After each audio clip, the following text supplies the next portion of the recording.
Hiya, welcome to another video by Daniel and John, and today we're looking at our Discovery again, Discovery 2 I should say, and we're looking at the mud guards, the flap here and the galvanised splashback I would call it. Which we've just installed. Just new ones. Ours have been obviously originally been on there for a number of years. I'll just draw your attention to something here. You see there, that's where your bracket goes through. Now, as boring as this is, the easiest way we found of taking this off in the end was you need to release two nuts here and bolts, which they are. These are new, but they're standard bolts.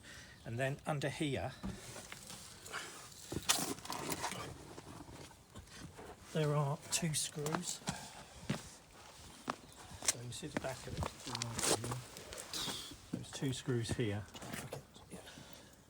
There and then. If you undo these two, and those two bolts at the bottom, then you can lift the bottom flap away and the side trim away, which then allows you to take this off.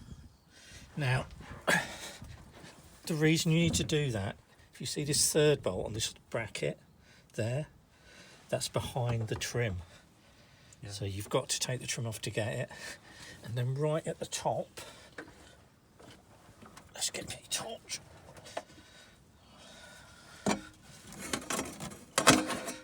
There are two other bolts up there to take out, and then there's one bolt on the bracket here which releases your galvanised or whatever the splashback is already on your Discovery.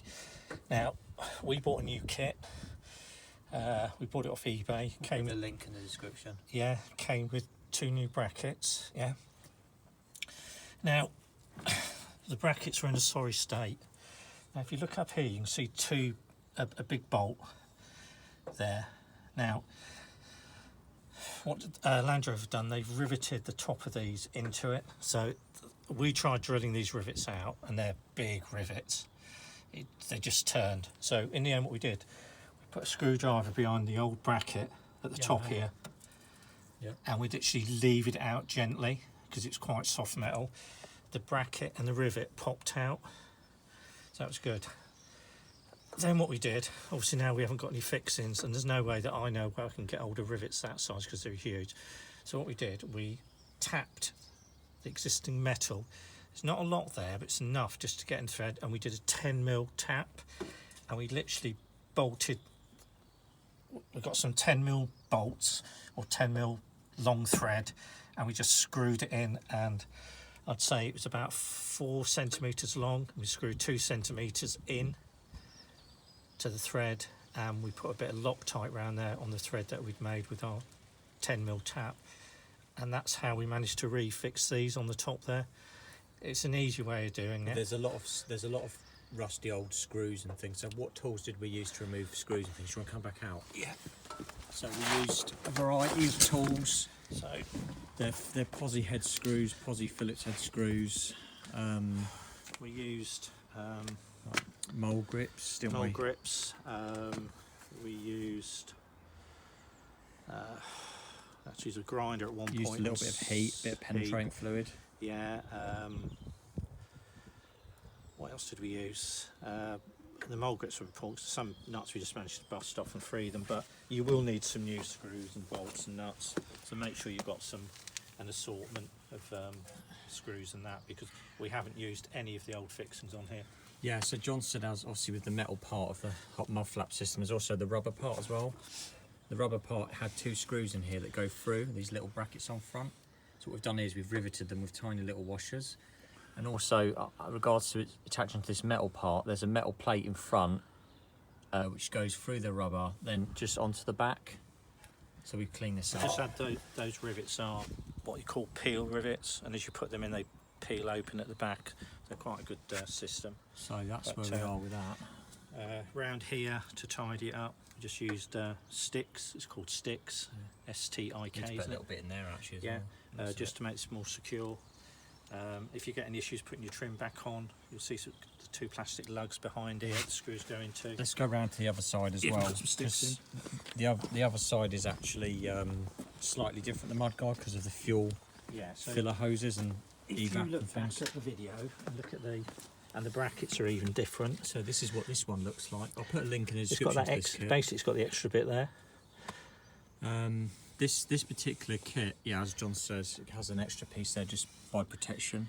But this particular kit comes with these 2 galvanised panels bent with holes as you need, and also comes with the galvanised brackets which we just showed you a minute ago. You'll need your own nuts and bolts. They are a perfect fit. When you're attaching them to the brackets on the Discovery itself, this metal is deliberately soft and pliable. Yeah. You need to bring this forward a bit to meet this, then press it back. These are the correct angle. They are bent correctly, you So just need to bend that metal back. Pull this forward to match that and it'll all fall into place for you. The other thing you'll note, the brackets are slightly different. If you look here, because of the fuel pipe, they're a different shape coming down. So they're like bent? It's a different shape from the one over there. But they certainly do smarten the vehicle up, so... But ours were totally rusty and rotten, weren't they? yeah, they'd had the day. Anyway, hopefully, and I'd say the hardest part of this job, again with these Discoveries, was freeing the nuts and bolts. The easiest part was putting it back together. That really is a good quality product. That's First a time, nice product. yeah. Just if you do this job, as John said, the metal parts here that this attaches to that bend down, this part that bends, just clean the rust off it, rust remove, and give it a paint, because that will be quite corroded. And I would also do it both sides as well, just so you know what you're fixing it to is What solid. size those bolts are in there? Can't remember. They're 10mm. These we've used little 10mm bolts here. Yeah. And the big one 10mm at the top socket. is Was it 17 head? 17 head. Not sure what the But bolt it was, size no, is. that was a 10mm bolt Yeah, on the top. These are they fit a 10mm socket 10mm head, ratchet. yeah. You just need a set of bolts basically. I think these Bolts are and at nuts. 8 something, yeah. But that's what it looks like. So Yeah. rivet there as well. Yeah. Right. Thanks for watching.